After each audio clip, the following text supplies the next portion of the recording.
Se llama la transacción, no la tranza, sino la transacción más provechosa que pudiéramos lograr.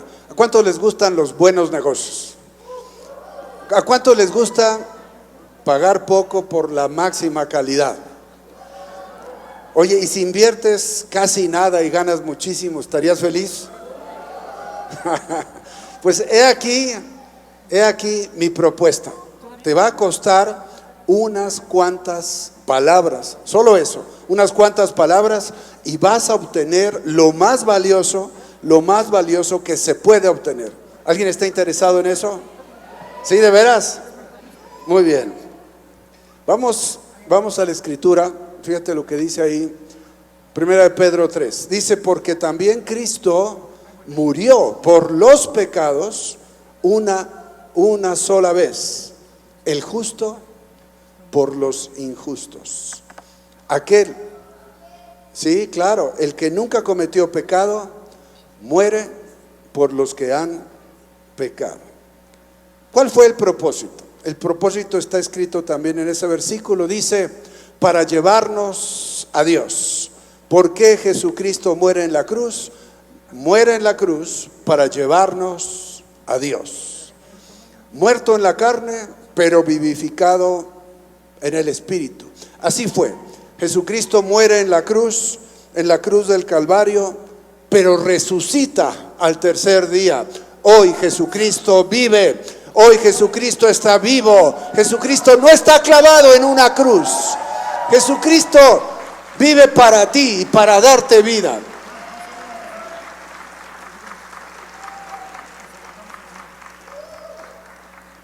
Y yo creo que para ir a fondo en entender los qués, los cómo, los porqués y los cuándos. ¿Por qué Jesucristo muere? Bueno, por amor, sí, pero ¿qué es lo que sucede en la cruz?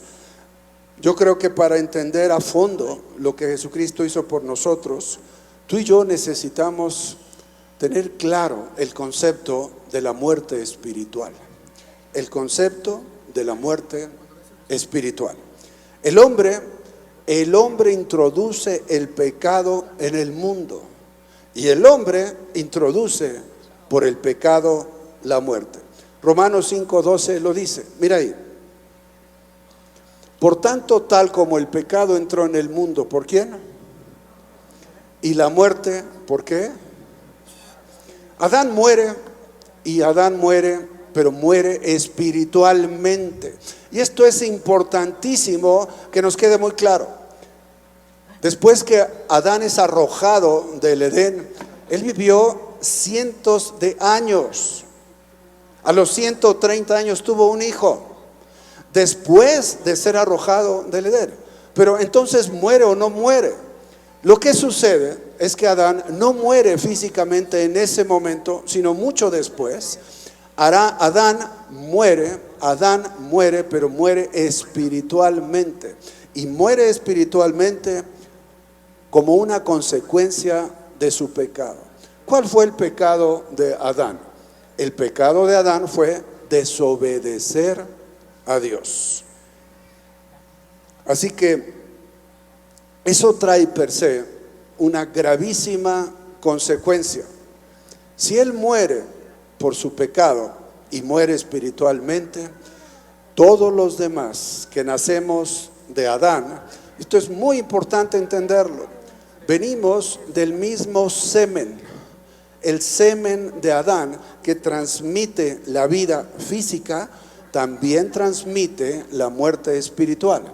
Y como toda la humanidad venimos de ese semen, y después generación, y otras de generaciones y de todo, pero todos venimos precisamente de ahí. Hemos heredado desde Adán, escucha esto, hemos todos heredado desde Adán, a través de su semen, hemos heredado la muerte espiritual. Y lo dice la escritura también ahí, dice: así también que la muerte se extendió a todos los hombres y a todas las mujeres, porque todos pecaron. Y todos hemos pecado. ¿Habrá alguien aquí que haya infringido la ley de Dios? ¿Habrá alguien aquí que haya desobedecido a Dios? ¿Habrá alguien aquí que haya pecado en algún momento de su vida? Sí, todos. ¿Y tú cómo sabes? Fuimos creados. Y esto es muy importante, porque yo creo que muchos de nosotros desde pequeñitos hemos escuchado eso de la Biblia, que Dios nos creó y nos creó a su imagen y a su semejanza. Claro, eso lo hemos aprendido, lo hemos escuchado desde pequeños. Sin embargo, fíjate qué importante es esto. Ya no nacimos a semejanza de Dios, sino a semejanza de Adán. Esto es un punto clave para entender lo que hoy estamos aprendiendo. ¿Por qué? Dios nos creó al hombre a su imagen y a su semejanza. Pero después, cuando el hombre es destituido, apartado de la gloria de Dios, entra en el hombre la muerte espiritual. Sigue vivo en lo físico, pero muere espiritualmente. Ahí hemos heredado la muerte espiritual. Hemos nacido a la imagen de un hombre que, habiendo sido creado imagen y semejanza de Dios, muere espiritualmente y ya no tiene la misma condición que tenía cuando fue creado imagen y semejanza de Dios, sino ahora es una persona diferente porque está muerto. ¿Cómo está? Muerto espiritualmente. Y es ahí de donde todos nosotros venimos. Fíjate cómo lo dice la Escritura en Génesis 5. Dice: cuando Adán había vivido 130 años, engendró un hijo a su semejanza, conforme a su imagen. Y entonces, a la imagen y semejanza ¿de quién? De Adán.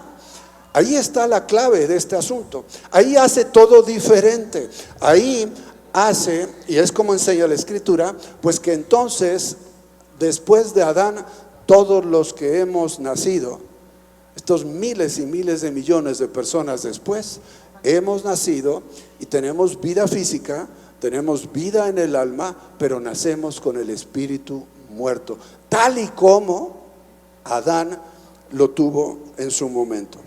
A su semejanza, vivo físicamente, pero muerto espiritualmente.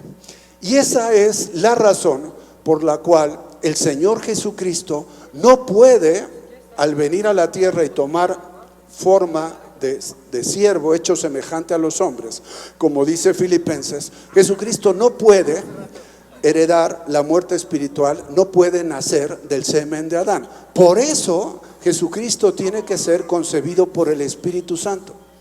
¿Qué hubiera pasado si Jesucristo nace muerto en el Espíritu? Si él hubiera nacido muerto en el Espíritu, dejaría de ser Jesucristo. Si él hubiera nacido muerto en el Espíritu, ya no tendría con qué pagar por el pecado de la humanidad, porque estaría muerto en el Espíritu. Por eso tiene que ser concebido por el Espíritu Santo y tiene que ser concebido en una mujer virgen. Por eso la Virgen María, y yo le llamo la Santísima Virgen María, y aquí quiero aclarar este asunto. Se ha dado entre muchos cristianos de denostar a la Virgen María. Mucho por el tema de la discusión de la idolatría y la iglesia tradicional mexicana y todos estos rollos. Yo solamente creo, como dice la palabra ahí en Lucas, fíjate, ahí está escrito en Lucas 1, 26, 38. Esta es una mujer, dice la palabra, bendita entre las mujeres.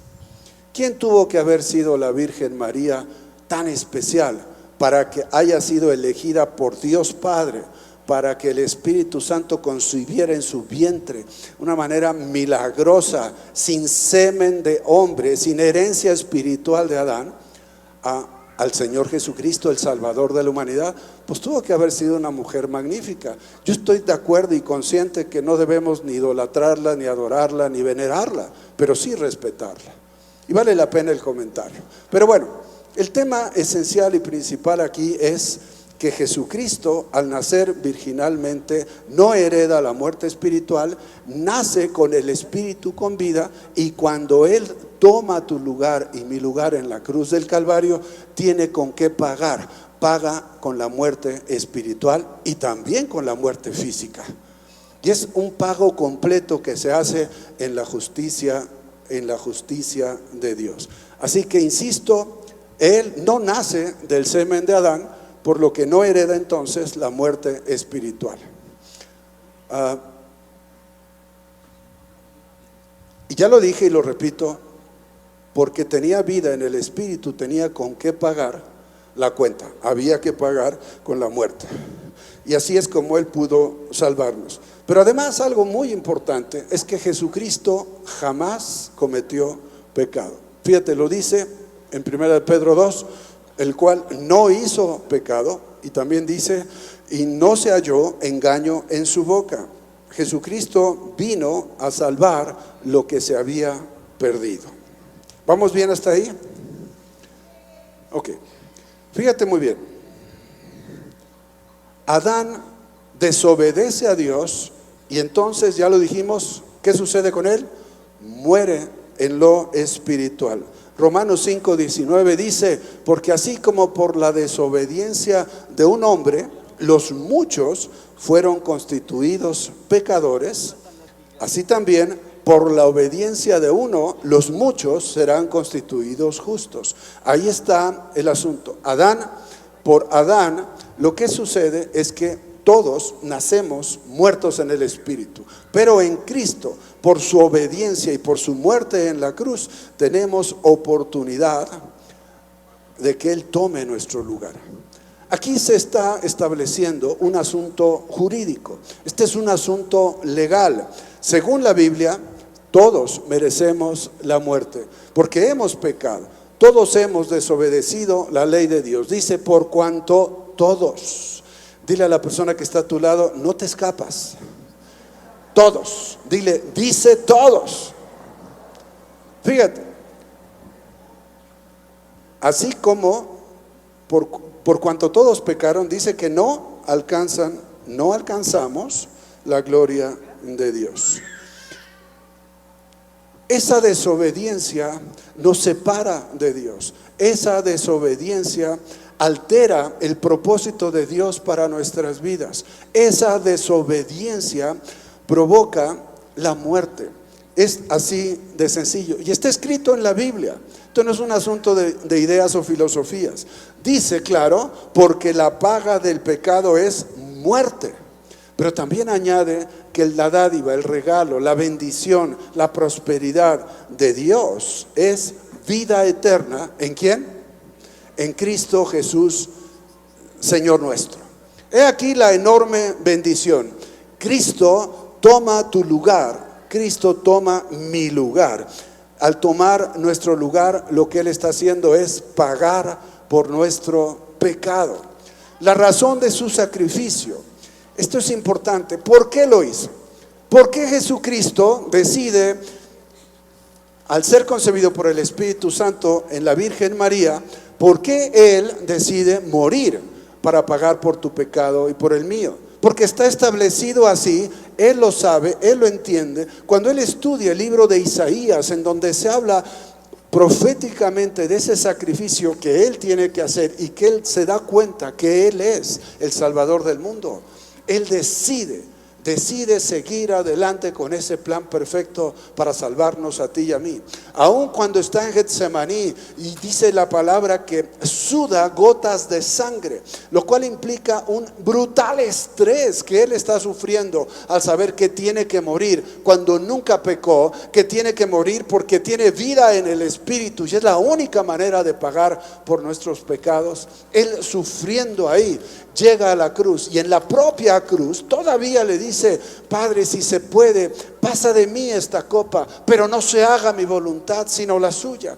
Es un ejemplo impresionante. Jesucristo está sufriendo por tu pecado, por mi pecado. Está viniendo toda la maldición de la muerte sobre de Él y Él sigue adelante y Él dice: sí, yo muero por ellos, muere por ti, muere por mí, tomando nuestro lugar. Y la razón básica, la razón que engloba esto, el centro de todo ello es precisamente que Él muestra su amor para con nosotros. ¿Lo hace por qué? Por amor. Jesucristo te ama. Di junto conmigo: Jesucristo me ama. Dilo con fe: Jesucristo me ama. Dice en que siendo aún pecadores, Él muere por nosotros. Y esta es la transacción más provechosa que podemos lograr. Es el mejor negocio, el negocio de nuestra vida. Cristo muere para darnos vida. Y esta vida está hablando de un nuevo nacimiento. ¿Cómo es eso? Porque también es otro concepto que hemos estudiado, que hemos quizás hasta enseñado, pero yo no sé qué tan claro lo tenemos. Fíjate, tenemos que nacer de nuevo. Y dice la Escritura en 2 Corintios: de modo que si alguna persona está en Cristo, ¿qué dice ahí? Nueva criatura, nueva creación, nueva persona, una nueva nacida. Las cosas viejas pasaron, y aquí todas son hechas nuevas. Nicodemo no lo podía entender. Incluso cuando está hablando con el Señor Jesucristo de este tema, le dice: ¿cómo puede un hombre nacer siendo ya viejo? ¿Acaso puede entrar por segunda vez en el vientre de su madre y nacer? Eso está escrito en Juan 3:4. Claro que no lo entiende, claro que no sabe de teología. Nicodemo nunca había estudiado teología. Hoy ustedes van a salir de aquí graduados como teólogos. Esto es teología. Esto es el estudio profundo de la Escritura. Y aun cuando muchos de nosotros lo hemos escuchado o lo sabemos, cuando vemos paso a paso la situación y entendemos lo que ha sucedido, yo creo que eso trae gran bendición a nuestras vidas. Yo creo que eso trae conciencia a mi vida de lo que Él hizo por mí, y entonces yo tengo que responder ante tanta bendición. El Señor Jesucristo le dijo a Nicodemo, cuando él no entendía, que tenía que nacer del agua y del Espíritu. Del agua, porque dice la Escritura que somos lavados precisamente por conocer la palabra. Es en donde se quita toda telaraña de mi cabeza, toda idea que algún día por ahí pudimos haber escuchado. Es el asunto de lo que dice la palabra, que es la verdad. Esto es el lavamiento como agua por la palabra. Pero cuando Jesucristo le dice a Nicodemo: no solo de agua, tienes que nacer del Espíritu, ahí queda clarísimo que no tiene vida en el Espíritu. Nicodemo estaba muerto en el Espíritu. ¿Por qué? Porque Nicodemo también venía, como todos nosotros, de la misma descendencia. Descendemos de Adán, y descendemos de Adán a través de su semen. Esto tiene que ser muy claro, porque en lo físico es fácil entenderlo. Pero, ¿qué sucede en lo espiritual? Al nacer a imagen de un hombre muerto en el Espíritu, nacemos muertos en el Espíritu. Y ese es el diálogo que está estableciendo Nicodemo con el Señor Jesucristo. Y él le dice: tú tienes que nacer del agua, sí, pero también tienes que nacer del Espíritu. ¿Y qué tenemos que hacer para nacer del Espíritu? Necesitamos simple y sencillamente creer y arrepentirnos. Creer y arrepentirnos. Di conmigo: creer y arrepentirme. Fíjate, Gálatas 5:1 dice: para libertad fue que Cristo nos hizo libres. Por tanto, permanezcan firmes y no se sometan otra vez al yugo de esclavitud. ¿De qué esclavitud está hablando? Está hablando de la esclavitud del pecado. Está hablando del pecado recurrente. Está hablando de hábitos pecaminosos. Está hablando de que volvemos y caemos, que hay cosas con las que siempre estamos luchando, y que lo que Jesucristo quiere hoy enfatizar a tu vida y a la mía es que en el nombre de Jesús tenemos que romper con todo ese tipo de ataduras. Tenemos que romper con toda esa herencia espiritual que hemos dejado atrás cuando nacemos de nuevo, pero que ahora se tiene que convertir en algo físico también, en algo práctico, en algo cotidiano, en algo de bendición, en algo que nos permita incluso dar testimonio. Fíjate, necesitamos fe. Claro que necesitamos fe para creer que hoy podemos ser libres del pecado. ¿Cuántos de ustedes pueden decir: sí, la verdad es que yo sigo peleando con algunas cosas en mi carne? Wow.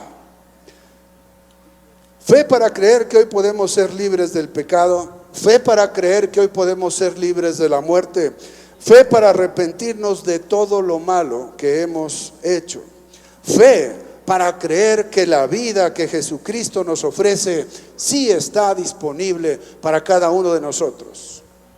Fe para creer que no importa lo que hayas hecho, Él te quiere perdonar. No importa qué tan horrible, espantoso, horroroso haya sido lo que hayas hecho, Él te quiere liberar. Para eso hoy está Jesucristo aquí. Para eso su palabra está siendo viva y eficaz. Para eso hoy su presencia está sanando y está limpiando corazones. Decide simplemente depender de Jesucristo. Dice que cuando estábamos muertos en nuestros delitos, es decir, en nuestros pecados, Él nos dio vida juntamente con Cristo. Y dice que por gracia hemos sido salvados. ¿Por qué dice por gracia? Simple y llanamente porque no lo merecemos. Esto también es importante. No puedo ganar la salvación. No hay cosas que diga o que haga que sean suficientes para ser salvado. ¿Por qué? Porque estoy muerto en el Espíritu y necesito vida precisamente en el Espíritu. Para tener vida en el Espíritu tengo que nacer de nuevo. Para que yo pueda nacer de nuevo, tengo que recibir la vida que Jesucristo me ofrece. Porque Él, al resucitar al tercer día, venció la muerte y Él nuevamente tiene vida en el Espíritu. Y esa es la vida que nos está ofreciendo hoy aquí. Decide depender de Él. Fíjate cómo dice la Escritura. Romanos 10, 9 y 10. Dice que si confiesas con tu boca, si lo expresas con tus palabras, si confiesas con tu boca a Jesús por Señor. Y ahí es importante también aclarar el punto. No es un asunto mágico, no es decir unas cuantas palabras y las cosas se arreglaron y todo es bueno de la noche a la mañana. No, tengo que hacer a Jesús Señor, tengo que reconocer su señorío, tengo que entender que Jesucristo tiene muchísimo más para darnos a cada uno de nosotros. Tengo que entender que no puedo seguir viviendo bajo mis principios, bajo mis valores, bajo mis ideas, mis pensamientos, mis actitudes, lo que se me ocurre, lo que estudié, lo que aprendí, lo que quiero, lo que anhelo. Tengo que empezar a vivir sus principios, sus valores, sus deseos, sus anhelos, sus decisiones. Por eso dice que debo confesarlo a Él como Señor. Y el Señor es el que manda, el Señor es el que decide, el Señor es quien guía, el Señor es quien tiene toda la sabiduría, todo el poder para lograr los imposibles en nosotros y a través de nosotros. Por eso dice que confesemos con nuestra boca a Jesús por Señor. Di junto conmigo, el Señor Jesucristo. Y dice también que si tú crees, y se trata de creer de verdad, no es sí, anda, sí, bueno, está bien. No es un asentimiento mental, no es una aceptación de alguna idea. Es decidir creer. Y creer como, ahí lo dice, creer con el corazón que Dios, el Padre, le resucitó. Que Jesucristo muere y muere para pagar, muere espiritual y físicamente para pagar por nuestro pecado, pero al tercer día resucitó. Esto es lo que debemos de creer, y si nosotros lo creemos en el corazón, dice ahí que seremos salvos. ¿Qué es ser salvo?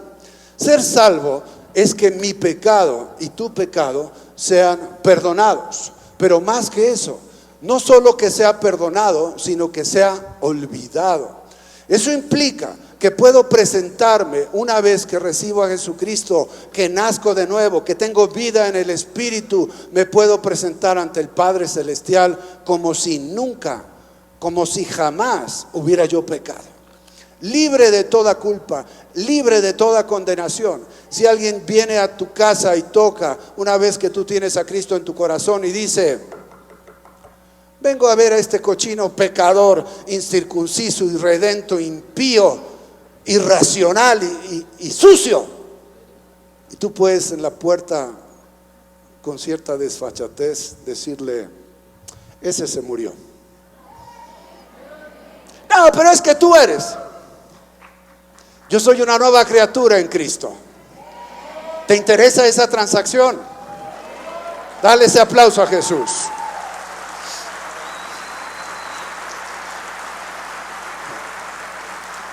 Mira, qué transacción tan provechosa. Solo es decir unas cuantas palabras que se digan con el corazón, y eso me lleve a la decisión de conocer más al Señor Jesucristo, de obedecer sus principios, de aplicarlos a lo cotidiano en mi vida, obedecer su palabra. Esto es muy simple. Fíjate, dice ahí: porque con el corazón se cree para qué. Que eso es lo que he estado tratando de explicar. Esa es la justicia, precisamente la justicia de Dios que Él establece. Y luego lo confieso, ¿para qué? Para salvación. Lo confieso con mi boca. Es que lo expreso verbalmente y entonces el milagro sí sucede. Es simple, sí es simple. El fundamento para prosperar en todo es creer y someterme a su señorío. Esto requiere pues leer la Biblia pues todos los días. Esto requiere conocer más de Dios, a Dios y sus principios. Esto requiere conocer más, cada día más, su voluntad. ¿Qué quiere hacer Dios con mi vida? ¿Qué quiere hacer con los talentos y las habilidades que Él me dio? ¿Qué quiere hacer con los dones sobrenaturales que nos puede dar a cada uno? ¿Qué es su plan? ¿Cuál es su proyecto, su programa? ¿Qué es lo que Él decide con mi vida a partir de hoy y de aquí hasta que yo vaya a su presencia? Porque Él es el Señor. Y cuando yo entiendo estos principios, entiendo los porqués, sí tengo acceso. Yo quiero que tú me escuches. Si yo entiendo lo que está escrito y lo que hemos leído hoy en la Biblia, yo tengo que tener una conciencia. Ya adquiero un derecho. Adquiero un derecho delante de Dios, pero no por lo que yo haga o lo que yo valga. Adquiero un derecho por lo que Jesucristo hizo en la cruz. Adquiero un derecho por lo que Jesucristo vale. Adquiero un derecho porque Él así lo dice. ¿Cuántos creen eso? Colosenses 2:8 dice: miren que nadie les haga cautivos, nadie los aprese, nadie los envuelva, nadie oscurezca su mente. Fíjate, por medio de su filosofía y sus vanas sutilezas. Es que tenemos un conflicto. Hemos escuchado, hemos leído, hemos aprendido cosas, y eso se pelea en nuestra mente con lo simple que es el Evangelio. Es demasiado claro, pero siempre hay una controversia. Eso es la tradición de los hombres, eso son las religiones de los hombres, esos son los intentos, mayormente sí, sinceros intentos del hombre por acercarse a Dios, por conocer a Dios, por descubrir a Dios, y lo peor, por explicarse a Dios.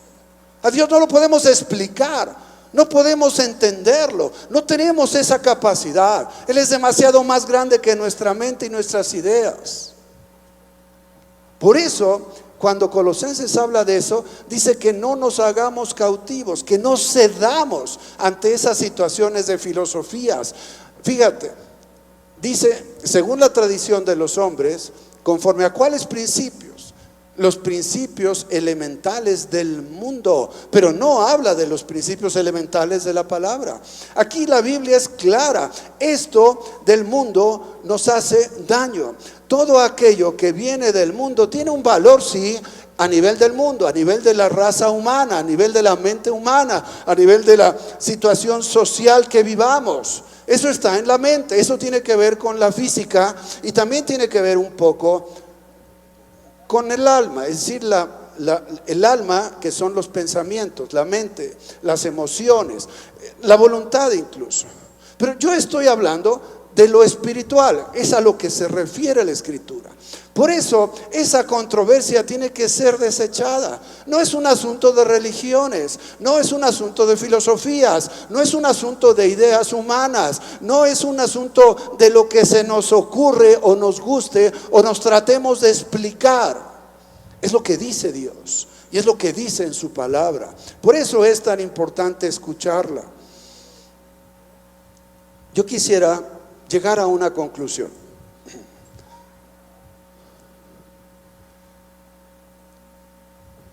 Yo necesito a Jesucristo y necesito a Jesucristo como mi Señor y como mi Salvador.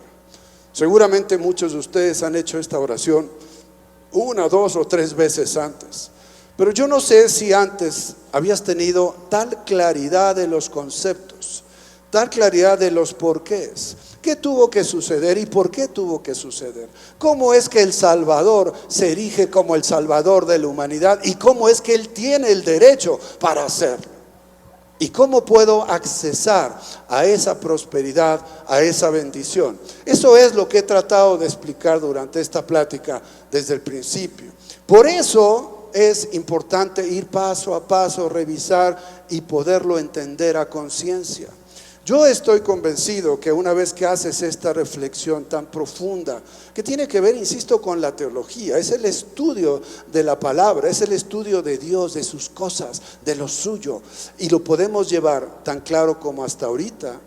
Yo creo que hacer una oración para recibir a Cristo con plena conciencia nos tiene que llevar a una mayor profundidad en amarle, en conocerle, en obedecerle, en seguir avanzando con Él. Yo quisiera preguntar si habrá alguien aquí que diga: yo quiero recibir a Jesucristo en mi corazón. Quizá ya lo has hecho, pero quieres recibirlo con toda esta conciencia y todo este entendimiento. Pónganse de pie.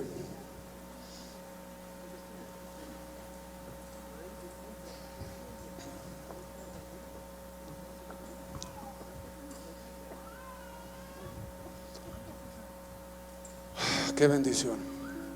¿Cuántos han recibido bendición? Yo creo que tenemos que volver a lo básico. Tenemos que volver a los principios. Tenemos que estar estudiando la Biblia así, versículo tras versículo.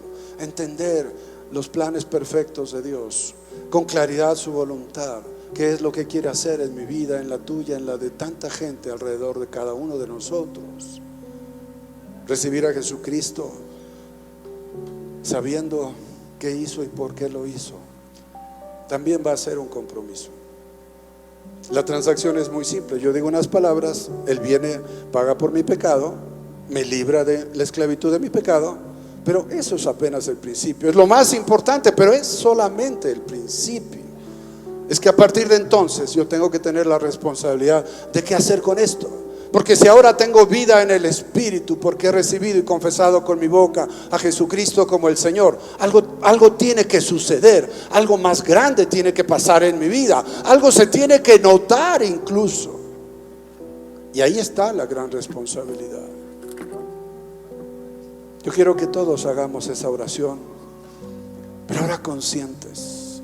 Y yo creo que más agradecidos que nunca, más certeros y seguros, con mayor convicción que antes de saber, de repasar, quizá cosas que ya sabías, o quizá cosas que nunca habías escuchado, o quizá tampoco lo entendías. Pero hoy, en un conjunto de claridad, recibir a Jesucristo de esa manera tan consciente, tan plena, tan clara, me parece importantísimo. Así que cierra tus ojos. Si quieres levantar tus manos, como tú te sientas cómodo, cómoda,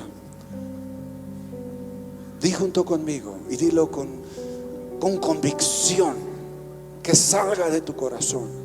Dile: Señor Jesucristo, te confieso con mi boca como el Señor de mi vida. Señor Jesucristo, hoy decido darte a ti el primer lugar en mi vida.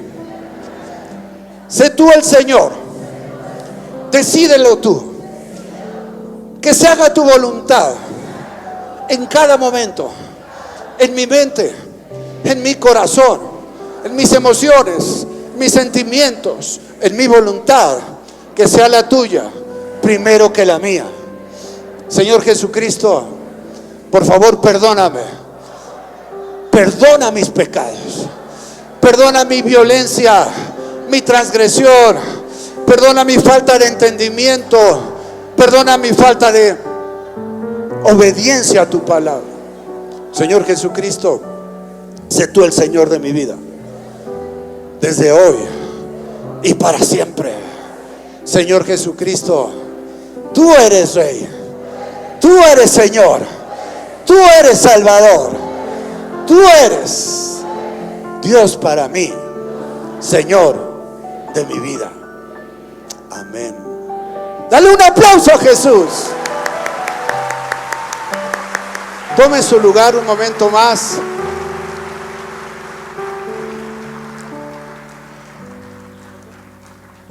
Yo creo que sabe diferente entender el por qué y el cómo. ¿Cuántos fueron bendecidos con eso? Gloria a Dios. Vamos a algo más. ¿Ahora qué hago? Si ya recibí a Jesucristo en mi corazón y ahora sí, como con certeza y convicción plena, y ya no solamente algo emocional, que seguramente de todos modos Él en su misericordia lo tomó como un hecho y te ha bendecido. Hoy vienen cosas mayores, hoy viene más vida en cada uno de nosotros.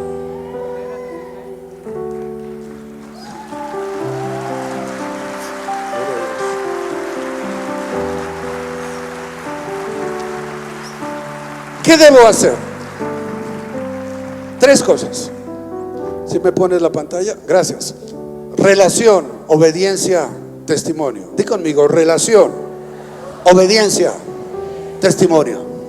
Es decir, tengo que mantener una relación frecuente, cotidiana, día con día con el Señor. Una relación mayor, más profunda con el Señor. Número 2, tengo que obedecer su palabra. Tengo que leer la Biblia para obedecerla. Y algunos dicen, es que yo no entiendo. Mira, esto es muy simple. Alguna vez un sabio anciano me dio un consejo. Mira, me dijo, preocúpate de lo que entiendes y obedece lo que vayas entendiendo. Dios se encargará de irte enseñando y abriéndote la mente y el corazón para que entiendas más cosas. Pero hay cosas que entiendes a la primera, obedécelas. Obedécelas. Y 3, permite que muchos a tu alrededor vean a Jesucristo en ti.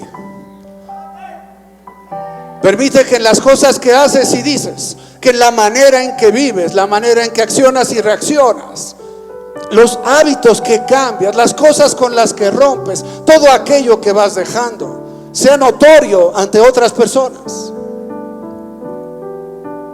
Cuando alguien se acerque y te diga, es que cuando estoy contigo siento una paz que no entiendo, o no sé qué tienes tú, pero tienes una paz que se te nota en la cara. Antes se nos notaban otras cosas en la cara. ¿Alguno de ustedes, alguien les ha detenido en la calle cuando vas caminando y te han dicho algo como, tú eres cristiano, ¿verdad? Y tú espantado y buscas Casa sobre la Roca, playera, Cristo, no, Biblia, pececito, y no encuentras nada y dices, sí, por la gracia de Dios, pero ¿cómo lo supiste?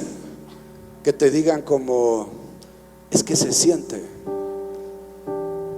es que el Espíritu de Dios se siente en ti, es que cuando pasamos junto a ti yo sentí como Dios está contigo. ¡Wow! Amigos, amigas, queridos, eso se llama testimonio. No es lo que decimos, que eso ayuda, quizá abre puertas, pero hay tantas cosas que hacemos que cierran las puertas. la manera en que nos conducimos, que la manera en que tratamos a los demás, la manera en que expresamos lo que sentimos, deseamos, anhelamos, pedimos, solicitamos, compramos o vendemos, ¿sabes? Se tiene que notar. Y si eso se nota, multitudes vendrán a Jesucristo.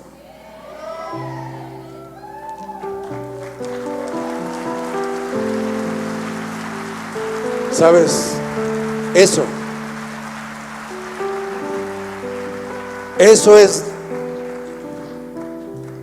es de lo que la vida vale la pena. Eso es de lo que Él ha diseñado para ti y para mí, que vale la pena. Si tenemos una responsabilidad, y más ahora, si hemos entendido más. ¿Cuántos han entendido un poco más de lo que es la salvación en Jesucristo hoy? Tremendo. Bueno, no me culpen a mí, pero ahora eres más responsable. Claro.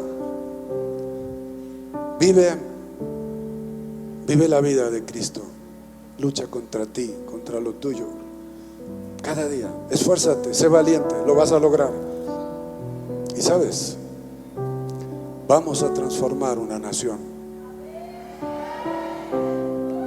La verdad es Jesucristo, la verdad de su palabra, la verdad de sus principios van a transformar una nación. ¿Lo crees? Dios les bendiga. Les recuerdo únicamente todas las personas que hoy nos hicieron el favor de acompañarnos por primera vez.